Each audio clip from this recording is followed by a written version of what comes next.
Hey folks, Michelle Pearlman here, gastroenterologist and physician nutrition specialist. And I'm Amy Pearlman, urologist, men's health, and sexual medicine specialist. Welcome to Pearlman MD's podcast. We are going to tackle all topics related to nutrition, sexual health, exercise, and mindfulness. Stay tuned.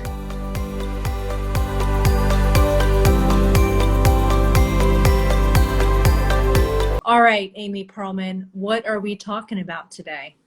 It is springtime. Easter's coming up. Passover's also coming up. And we oftentimes don't think about these holidays as being sweet tooth holidays or sweets. Not necessarily, or at least not compared to Halloween or Thanksgiving or Christmas. But I guess with every holiday, there's candy around, right? And it's going into spring and we want to feel good about our bodies going into the summertime. It just started getting nice out here in Iowa. So I'm not going to have to wear my winter coat anymore, which means I want to like the way I look and I want to feel good, right? Nothing wrong with that. Doesn't make me vain. So when it comes to getting a sweet tooth, what are some healthier options, Mish? Amy, have you identified which tooth it is? Because we can actually extract that tooth. That help? We want to take a poll from the group. Which tooth is it and can it be removed? Lexi has some snaggle tooth. Lexi, smile. Show your snaggles. She's got some snaggle sweet teeth. All right. So let me just back it up here. Why do some people crave sugar? And a lot of people tell me, oh, I don't have a sweet tooth. And then when you actually talk about more in detail what they're eating on a typical day, many things that actually contain high levels of natural sugar, they don't even realize actually is very concentrated sugar because it doesn't taste sweet to them. So examples include milk. Milk has 12 grams of sugar. And so people will say, oh, but I get the lactose-free milk or the lactate milk. But lactate milk actually, it still has the lactose sugar in it. They just provide the enzyme to help you break it down. So milk to most people doesn't taste sweet, but people don't realize there's 12 grams of sugar. So we really got to take it back and look at what are we eating? The devil's in the details. Are we adding sweeteners and things to foods? And how can we kind of minimize those extra kind of those areas of sugar? And why do people crave sugar? Well, it sends reward signals to our brain. It stimulates the same reward centers that are stimulated by cocaine and heroin. And so it is a true addiction. It's the sugar addiction. And the way that I explain it to people, typically in Miami, people drink a lot of Cuban coffee. And there's a ton of sugar and creamer and all these additives in there that make it literally a shot of cocaine. And they tell me, oh, but it's just a little bit of sugar. It can't affect me that much. But what they don't realize is that, again, sugar is a drug. And that's what's creating this vicious cycle and why people are constantly craving sugar. It's because first thing in the morning, they are dumping sugar into their body. And then that ends up triggering their sugar cravings later in the afternoon. Yeah, we always think, when I think to myself, if I kind of mess up in the day and let's say start my day off, with something that's not super healthy, and then I try to tell myself, okay, Amy, you still have the rest of the day. The rest of your day doesn't have to go to, to crap.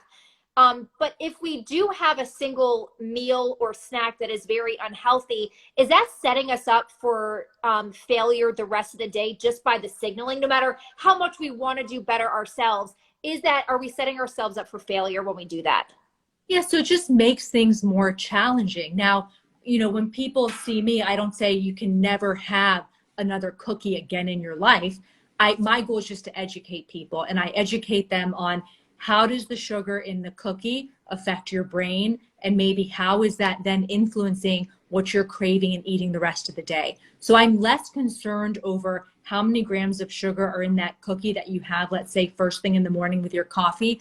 I am more concerned over how it's changing your brain chemistry first thing in the morning and then influencing, again, your cravings and what you eat the rest of the day. So these things are not going to kill you in the short term, but they are going to make it more challenging when it comes to staying on a plan and getting rid of a lot of these processed sugars. So when people say, okay, well, are you trying to tell me I can't eat any sugar? I didn't say that, but really the data shows that we want to minimize the added sugar. So things like high fructose corn syrup, which is actually sweeter than regular sugar, and it changes our body's chemistry. It ends up actually creating an excess amount of fat in our liver, because the liver is the only organ that can actually really process fructose, and so it overloads the body. All right, so let's talk about some better options. So if the first thing in the morning that we crave when we're getting ourselves coffee is a scone or a muffin, or I always go with a protein bar, and you've told me this before. It's like, hey, when you look at the packaging on that protein bar, that company is trying to convince me as a surgeon that this candy bar is healthy because it says gluten-free, high fiber, high protein. But in reality, it is a candy bar, and I'm just trying to make myself feel better. So I like to eat a protein bar in the morning with my coffee. What are healthier options to set myself up for success throughout the day? Yeah, so a lot of people teach us, just to look at the macronutrients on the label. What I actually find more important are the ingredients. And so a lot of these protein bars have 30 ingredients on them, half of which you can't pronounce. And they also contain a lot of artificial sweeteners and things. A lot of these companies also assume that you don't digest any of the fiber. So our body does not digest fiber completely, but it does actually extract some calories from fiber. So a lot of these protein bars are actually only giving you the total calories based on the net carbs. So you'll see it may contain 10 grams of fat, 20 grams of carbs, 10 grams of fiber, and the calories don't add up because of all the fat. And what they're doing is they're assuming that you only get calories from the 20 grams of carbs minus the 10 grams of fiber. So they're only doing the calculations on 10 grams of net carbs, when that's not actually true. Our body actually utilizes some of that fiber and creates calories from it with short chain fatty acids in our gut. So the calories, the nutrition label, a lot of these things like the net carbs is not actually a part of the nutrition label. It's not FDA approved, but a lot of these food manufacturers create numbers to make the products look sexier. So you could make your own protein. I was blown. How am I just learning this information right now? So you can actually make your own protein bar. You can use like whole oats. You could add cinnamon. You could add chopped nuts. You could do fresh fruit, or maybe I'm not a big fan of dried fruit, but if you just put like some chopped up dates or cacao nibs to kind of give it that chocolatey flavor, you bind it with like a little bit of unsweetened almond butter or peanut butter, and then you bake it, and then you put it in the freezer, and then you can make your own bars, or you could add a little protein powder to it, or nuts and seeds. So you're getting some protein there, but it may have 5 ingredients instead of 30. And it's all really whole food, plant-based options. So that would be one thing that could definitely satisfy that. Now, other things that are easy, people are looking for easy options in the morning. You cut up a small apple and you have it with some, unsalted almonds, or some unsweetened nut butter. So that's also a really good option. One of my go-tos is my little homemade yogurt parfait. You cannot trust pre-made yogurt parfaits at any sort of cafeteria or grocery store. They're not giving you plain Greek yogurt for the most part. It's usually flavored with a ton of sugar, and then they add honey or agave, dried fruit, and then you might as well actually have a Snickers bar. So I do my own little plain Greek yogurt. I add fresh fruit to it, like berries, add some chopped pecans or almonds, and that's kind of my own little homemade yogurt parfait. And all these things are super easy and quick. Oh my gosh. Any ideas from the group for those of us who crave sweets, especially first thing in the morning? Any recommendations from the group? Billy Jaffe, I see you. Mm-hmm. Michelle, any other suggestions? Well, I think the biggest thing is it is a process, and that the first step is just educating yourself that a lot of people just don't realize all the areas that they're getting these sugars. And so you have to look at the nutrition label, and you cannot just look at the front of the packaging. If the front of the packaging says no added sugar, that does not mean sugar-free. That just means they're not adding table sugar. You have to look at the package, because orange juice, it may say no sugar added, but it still may have 30 grams of sugar, or coconut water may still have 20 grams of sugar. So you always want to look at the sugar content. My rule of thumb is try to stay under around 7 grams of total sugar per serving of whatever you're eating, and then really minimize or limit all added sugars. Awesome. Let's touch quickly on artificial sweeteners. Mm-hmm. And the amount that artificial sweeteners are sweeter than real sugar and how that changes our brain chemistry. So is a drink that has artificial sweeteners that is technically sugar-free, is it healthy? Is it a healthier option? Hit me. So saccharin was the first artificial sweetener developed, I believe, in the 1940s or so. And artificial sweeteners are cheaper alternatives to regular sugar. And it became more of a trendy topic when obesity became a bigger and bigger problem. And so food manufacturers said, okay, how can we replace that sweetness factor, get rid of sugar, and replace it with something else that technically doesn't have calories and doesn't actually have glucose or any other sugar in it. So that's when a lot of these additional artificial sweeteners came to the market. What's very interesting and scary and intriguing is that we actually give animals, so like cows and other agricultural animals, some of these artificial sweeteners to actually help fatten them up. So ask yourself, how does that make sense? We are giving it to animals to fatten them up, yet we are marketing it to humans for weight loss. I mean, it's just nuts to me. And so what I tell people all the time is, if, you know, billions and billions of dollars in the diet food industry, if it were truly working, then we wouldn't have more chronic illness. We wouldn't have more obesity today than we've ever had. And so part of this really upsetting part is that people who use these diet products, including myself and you, we are trying to make a conscious effort to choose a better option. So most people, when they go to fast food and they get French fries and a burger, they know they're probably not making the healthiest decision. But when someone chooses a diet product, I think many of them are trying to make a conscious decision to do the right thing. And one of the issues is these artificial sweeteners, depending on which one, are 300 to 600 times sweeter than regular sugar.